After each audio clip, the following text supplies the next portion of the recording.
Terima kasih pemirsa, Anda masih bersama saya Vinilia Huanggrio dalam Investor Market Today IDTV. Pemirsa, jelang pemberlakuan kebijakan tarif pajak pertambahan nilai alias PPN 12% pada 1 Januari 2025, penolakan masih terus bergulir di kalangan masyarakat. Walaupun pemerintah telah mengumumkan bahwa tarif PPN 12% akan tetap diterapkan, namun warganet tetap menunjukkan protesnya melalui petisi online. Petisi berjudul "Pemerintah Segera Batalkan Kenaikan PPN" yang diinisiasi oleh kelompok bareng warga di platform change.org ini telah mengumpulkan 195.812 tanda tangan sejak pertama kali dibuat pada 19 November 2024. Hingga hari ini, petisi ini mencerminkan bahwa keresahan banyak pihak terhadap kebijakan yang dianggap akan memberatkan terutama bagi kelompok masyarakat berpendapatan menengah ke bawah.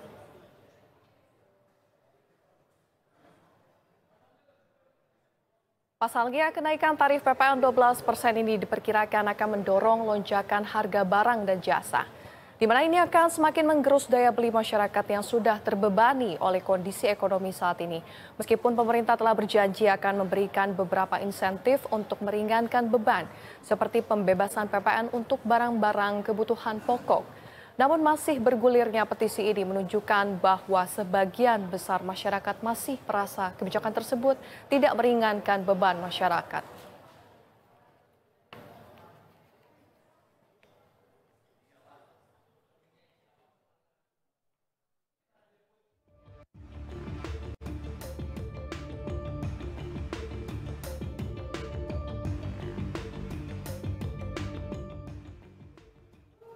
Lantas bagaimana kesiapan pengusaha retail jelang implementasi kenaikan PPN 12% di 2025? Kita akan membahasnya bersama dengan Ketua Umum Apregindo, Bapak Handaka Santosa. Halo, selamat siang Pak Handaka, bagaimana kabarnya siang hari ini? Selamat siang, apa kabar? Semoga sehat selalu. Sehat, Alhamdulillah. Terima kasih Pak Handaka sudah berkenan bergabung bersama kami di Investor Market Today IDTV. Pak Handaka, sejauh ini sebetulnya apa saja yang sudah disiapkan pelaku retail untuk menghadapi implementasi PPN 12% di tahun 2025 nanti? Ya, kalau dilihat memang ketetapan untuk menerapkan 12% ini, kami sebagai pelaku usaha tentunya akan mendukung apa yang bisa dilakukan. Iya. Hanya saja agak sedikit membingungkan.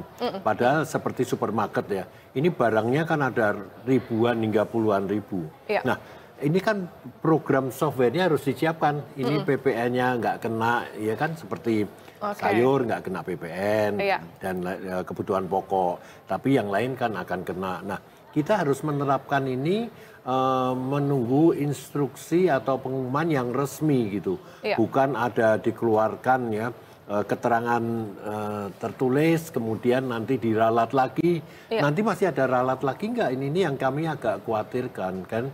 Kalau dilihat sebetulnya agak membingungkannya karena waktu itu wakil rakyat ya, wakil kami di DPR yang mengumumkan di televisi, di media bahwa kenaikan PPN ini hanya dikenakan kepada barang-barang mewah, luxury goods. Yang kita tahu barang mewah ini apa? Barang mewah adalah barang yang secara umum diperlukan oleh masyarakat, atau bisa juga dibilang barang-barang yang memang harganya melampaui jangkauan. Nah, jadi setelah kami mempersiapkan, ya, jadi kita untuk produk-produk yang murah, mie instan, snack, ya, ciki dan lain-lain tentunya nggak kena. Tapi dengan adanya edaran tadi, itu kalau kami baca, maka keterangan tertulis tadi itu mengumumkan bahwa semuanya kena kecuali barang pokok tadi. Nah, ini kan masih ragu-ragu nunggu-nunggu. Tapi kan nanti begitu tetap jalan kami akan kenakan. Di lain pihak, kalau memang nggak gitu jelas, kalau kami udah kenakan PPN 12%, ternyata benar-benar ini hanya untuk barang mewah. Tentu kami sebagai pelaku usaha bisa dikonotasikan sebagai menipu masyarakat. Kok narik 12%, padahal 11%. Jadi kami masih bingung kalau memang tetap tidak kena, harusnya statement di TV beberapa hari yang lalu itu dibantah atau dikoreksi. Ini nggak ada koreksi loh.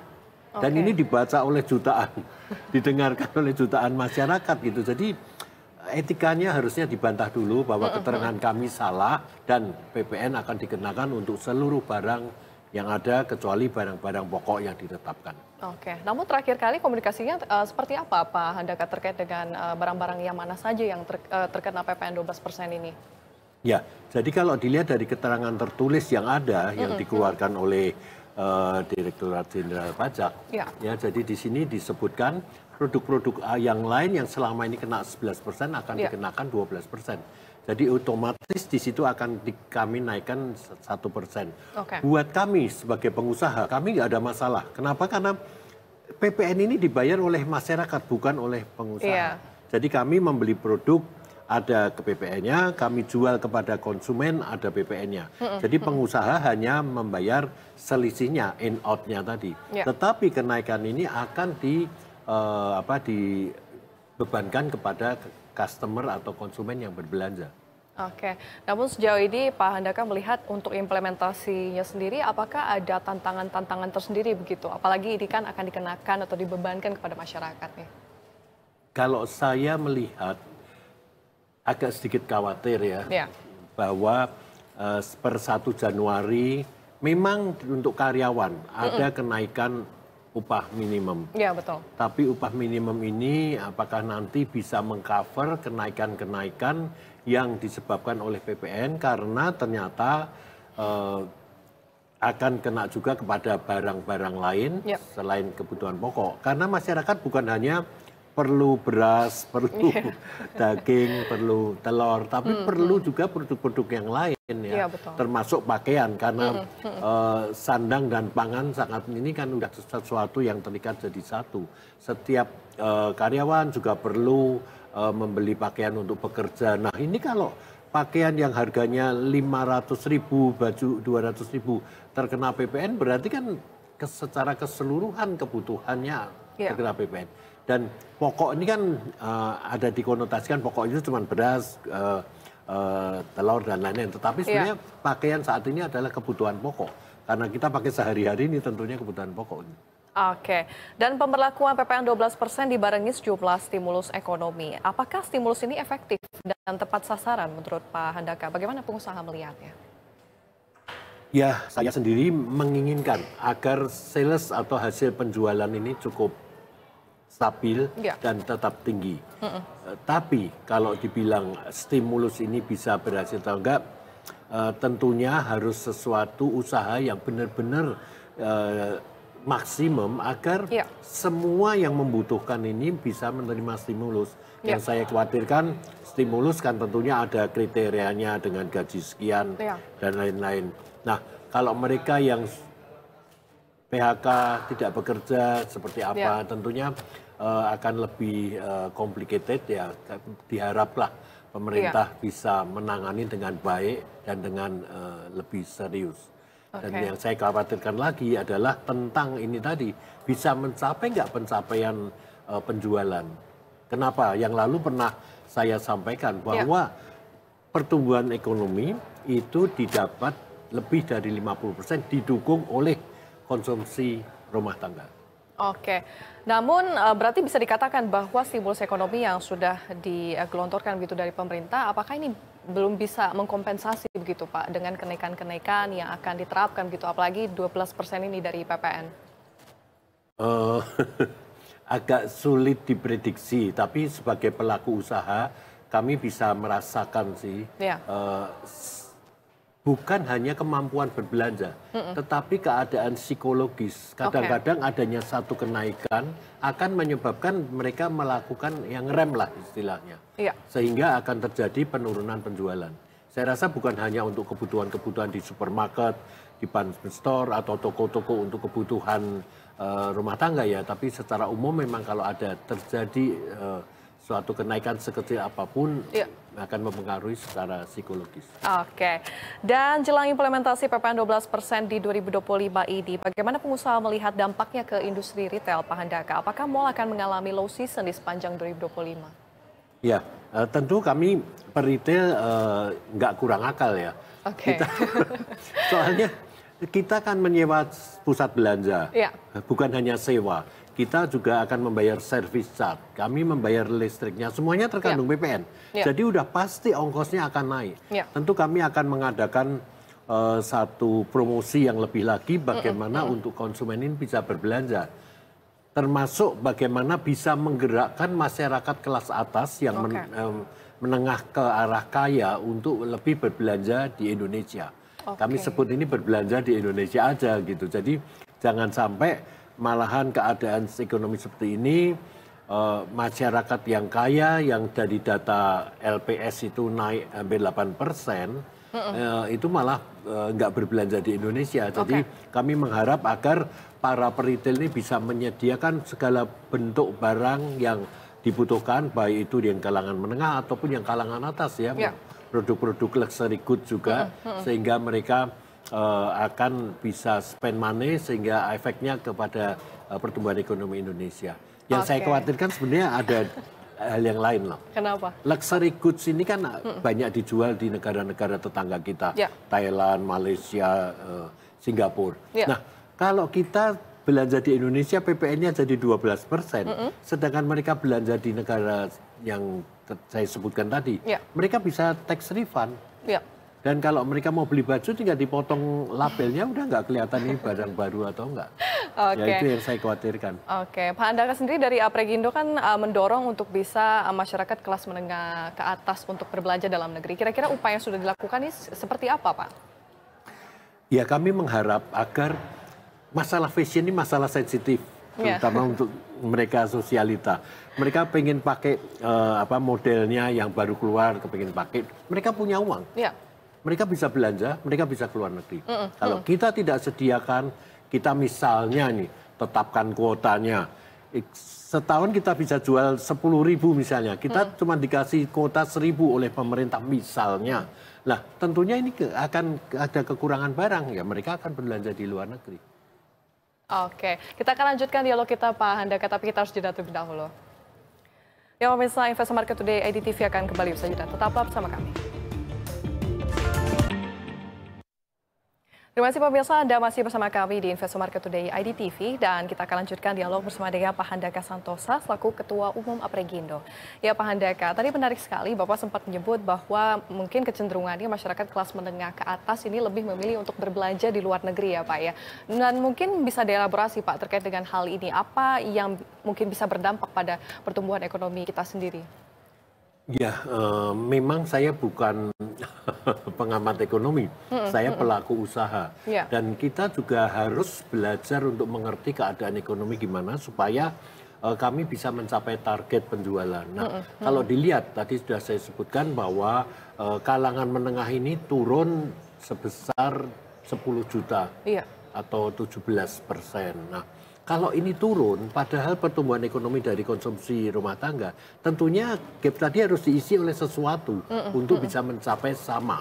Apalagi kita ingin tumbuh, ya kan kita ingin pertumbuhan ekonomi 8% seperti yang diarahkan oleh Bapak Presiden. Jadi kita semua berlomba ke arah itu. Nah, pemikiran kami tentunya mereka yang di kelas menengah ke atas dan kaya ini tadi, yang simpanannya lebih dari 5M dan memang benar-benar bertambah, itu kita manage agar bisa berbelanjanya di Indonesia.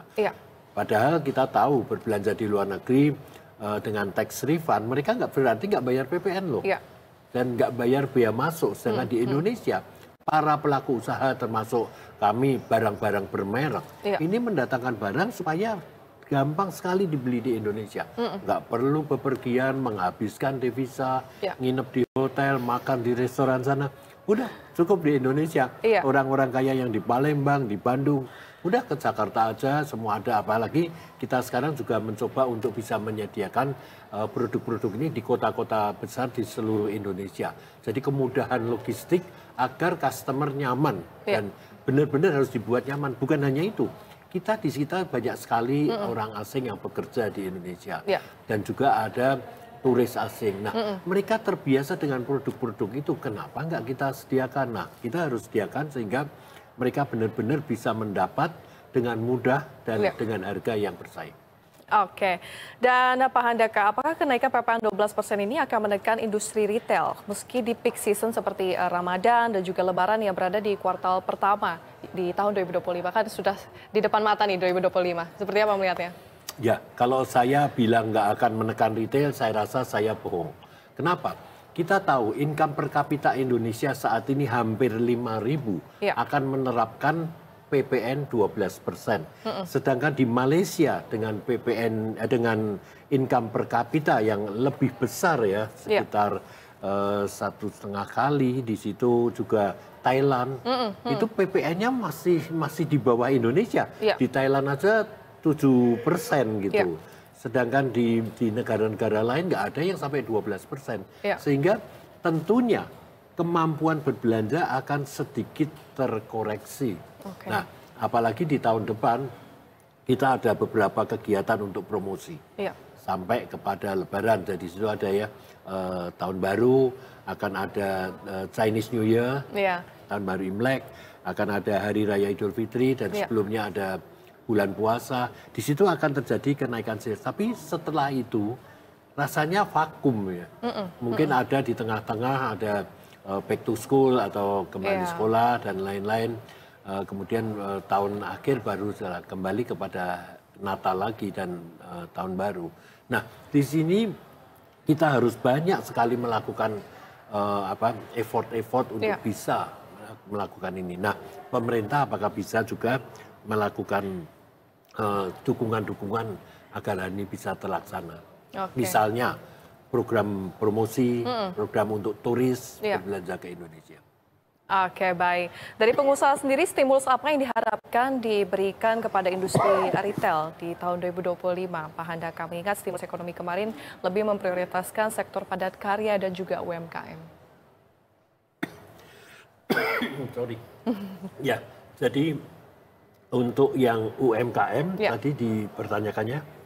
Kira-kira dari pengusaha, stimulus apa yang diharapkan dari pemerintah, Pak? Sementara kan kemarin itu stimulus ekonominya lebih mengasar kepada UMKM dan juga sektor padat karya. Dari pengusaha seperti apa? Berharap seperti apa stimulusnya? Ya, kami berharap agar adanya kemudahan-kemudahan di dalam proses. Seperti misalnya terkadang banyak hal yang dilakukan yang agak memberatkan. Kenapa? Seperti misalnya aja restoran. Membeli produknya itu kan sudah terkandung PPN. Tapi begitu udah jadi, di situ bukan PPN yang bisa in out, tetapi PB1, pajak pembangunan daerah. Kedua, tentang reklame. Reklame ini juga sekarang makin mahal. Padahal satu kota kan butuh keindahan. Kenapa kok masih dipikirkan bahwa reklame itu butuh untuk diberikan tarif yang mahal gitu. Jadi itu yang menyebabkan kadang-kadang para pengusaha ini bebannya terasa berat, sedangkan usaha-usaha atau unsur-unsur yang bisa meningkatkan sales tadi agak sedikit mempunyai kendala. Oke, baik. Kita ketahui bersama pemirsa, paket stimulus ekonomi untuk kesejahteraan ini ada untuk UMKM, yaitu perpanjangan dan juga kita lihat di mobil listrik dan juga hybrid, kendaraan bermotor listrik berbasis baterai, kendaraan bermotor hybrid, PPN DTP untuk pembelian rumah untuk sektor properti itu sendiri. Dan baik, kita akan lanjutkan Pak Handaka, dengan tetap berlakunya PPN 12% ini, lantas apa yang bisa dilakukan pemerintah untuk menggenjot daya beli di 2025, Pak? Tentunya yang kami mengharapkan agar paket-paket stimulus untuk masyarakat ini bisa benar-benar diberikan dengan sangat tepat. Dan jangan sampai ada kebocoran-kebocoran yang diterapkan sehingga bisa langsung ke masyarakat dan hal ini bisa untuk berbelanja. Karena saya mengingatkan sekali lagi, hal-hal yang sangat saya khawatirkan. Ini data loh, data pertumbuhan ekonomi dari konsumsi rumah tangga. Nah, kalau dari konsumsi rumah tangganya turun, tentunya ini akan mengakibatkan turun. Nah, kalau dilihat kuartal pertama 2024 5,11, turun jadi 5,05%. Sekarang turun lagi jadi 4,9%. Mudah-mudahan kita bisa mulai tahapan naik. Baik, mungkin terakhir Pak Handaka, tapi kita lihat terlebih dahulu pemirsa, ada daftar barang mewah dan jasa dikenakan PPN 12%. Yang pertama ada beras premium, buah-buahan premium, daging premium seperti Wagyu, daging Kobe, dan juga ada ikan mahal seperti salmon premium, tuna premium.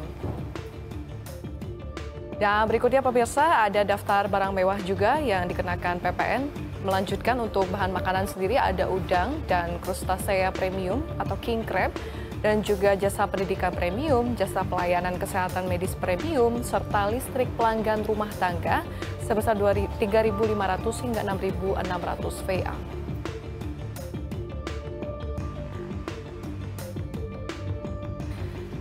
Baik, Pak Handaka. Mungkin... Sebentar, jadi kalau membaca daftar tadi, iya, maka kita tahu bahwa membeli mie instan itu termasuk barang mewah dong ya? Kan kena 12% iya, juga. Betul. Oke, Pak. Mungkin harapannya, Pak, harapan maksimal dari pelaku usaha retail terhadap kebijakan PPN 12% ini. Apakah ingin kebijakan ditunda atau bahkan dibatalkan meskipun nampaknya agak cukup sulit ya, Pak? Di satu pihak kami tahu bahwa pemerintah membutuhkan dana untuk pembangunan. Yeah. Namun tidak harus dengan menaikkan PPN. Kenapa? Kalau tetap 11%, sedangkan salesnya bisa naik, dalam value rupiah tentunya akan naik juga. Jadi kami mengusulkan kalau bisa tetap ditunda sehingga mencapai suatu kondisi yang memungkinkan untuk bisa dinaikkan.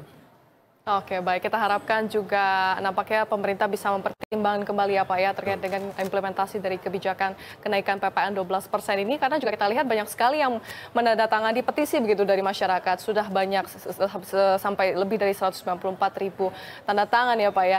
Oke, baik. Terima kasih banyak Pak Handaka Santosa atas waktunya hari ini di Investor Market Today EDTV. Selamat kembali melanjutkan aktivitas. Sehat selalu Pak Handaka.